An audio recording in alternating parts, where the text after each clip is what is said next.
Meron akong boyfriend at mahal na mahal ko siya. One time nagulat ako na hindi na siya nagpaparamdam sa akin. Kaya hinanap ko siya. Nagulat na lang ako na nakita ko siyang may kasamang iba. Siguro tanga lang yung makakapagsabi na hindi niya karelasyon yung kasama niya. Sobrang saya nilang dalawa. At sa sobrang sakit hindi ako makagalaw. Napaiyak na lang ako. Paglingon ko wala na siya sa paningin ko. Hinanap ko sila sa labas. At nang makita ko ulit sila at nung papunta sila sa direction ko hindi na naman ako makagalaw. Sa sobrang saya nila hindi na rin nila ako napansin. Nabunggo pa ako ng ex ko sa balikat ko pero hindi niya pa rin ako nakita. Kaya nag-decide ako na tigilan na siya. Kahit sobrang sakit, nagpakalayo-layo na ako sa kanya. Bumalik ako ng probinsya na hindi ko alam na buntis pala ako that time. But since then, wala na kaming communication. At nitong January lang, nagkausap kami sa chat. Nagkamustahan, nagbiruan, hanggang sa umabot sa magkita daw kami pagbalik ko. And that time, month of May, nagkita kami. Akala ko wala na akong feeling sa kanya. Sabi ko sa sarili ko, okay lang naman siguro. Ang kaso, nung magkita kami, sobrang saya ko. Namiss ko pala siya at hindi ko akalain na mahal ko pa rin pala siya. At walang nagbago sa nararamdaman ko. Hanggang sa hinatid niya na ako sa bahay at na-meet niya na rin yung anak ko. Hindi ko napansin na nakatitig sa amin ng mama ko. And then, nung nakauwi na yung ex ko, kinausap ako ni mama. Tinanong niya ako at bakit daw magkamukha yung ex ko pati yung baby ko. At dahil doon inamin ko na kay mama na siya yung ama ng anak ko. And then eto na, nung nag-chat ulit yung ex ko, na bakit daw ako biglang nawala. Ang sabi niya, mahal na mahal niya pa rin ako. Sabi niya, hindi na niya ako hahayaang mawala pa ulit. At handa siyang magpakaama para sa anak ko. That time, hindi ko pa inaamin sa kanya na anak niya talaga yun. Hanggang sa dumalas na rin yung pagbisita niya sa akin. And one time, kinausap niya ako ng harap-harapan. Nagtataka daw siya, bakit daw iba yung nararamdaman niya pagkasama niya yung anak ko. Hindi daw siya mapakali pag hindi niya nakikita. And I guess, yun na yung sinasabing lukso ng dugo. So inamin ko na, kasi wala na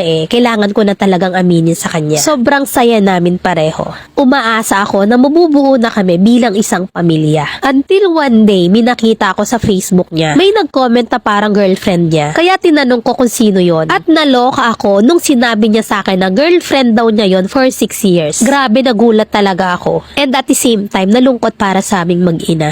Tinanong ko yung ex ko at sinabi niyang lahat daw ng sinabi ng babae ay totoo. Sobrang sakit.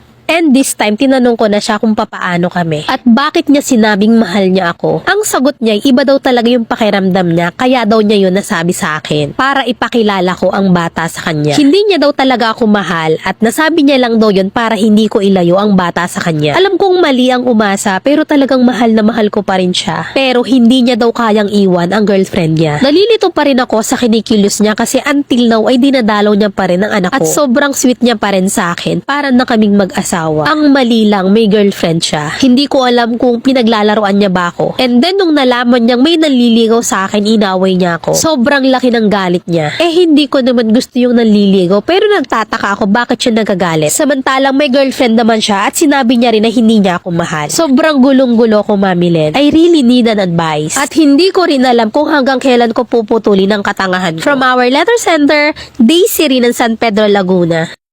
Iuntog mo yung ulo mo sa pader para masira yung matibay na helmet na suot mo. Selfish yung guy na yan at huwag mong hayaang masaktan ka ulit. Nakabangon ka na nga, nagpakadapa ka pa ulit? Partida pa ha, same scenario. Hayaan mo magpakaama siya sa anak nyo pero huwag mong hahayaang saktan niya ulit yung damdamin mo. At eto naman yung real talk advice ng Mami Len mo. Huwag mong antayin na mabuntis ka ulit at magkaroon ng sakit ng ulo. Minsan alam naman nating mali pero pinipilit nating itama ang mali. Marami ka pang magagawa para sa ikagaganda ng buhay mo. Huwag mong gawin tanga ang sarili mo. Madalas nagiging tanga tayo kasi yun ang madalas na pinipili natin. Mag-move on ka na. At ang kailangan mong matutunan ay acceptance. Kailangan mong tanggapin na wala na kayo. Nalilito ka right now kasi alam kong mas matimbang ang puso mo kesa dyan sa utak mo. Moving on is a process. Di yan agad-agad nawawala. It takes time and effort. Pero ikaw pa rin yung magdi-decide. Resetahan na lang kita. Bumili ka ng untog mo doon tablet, 2,000 mg, 3 times a day at kailangan may kain.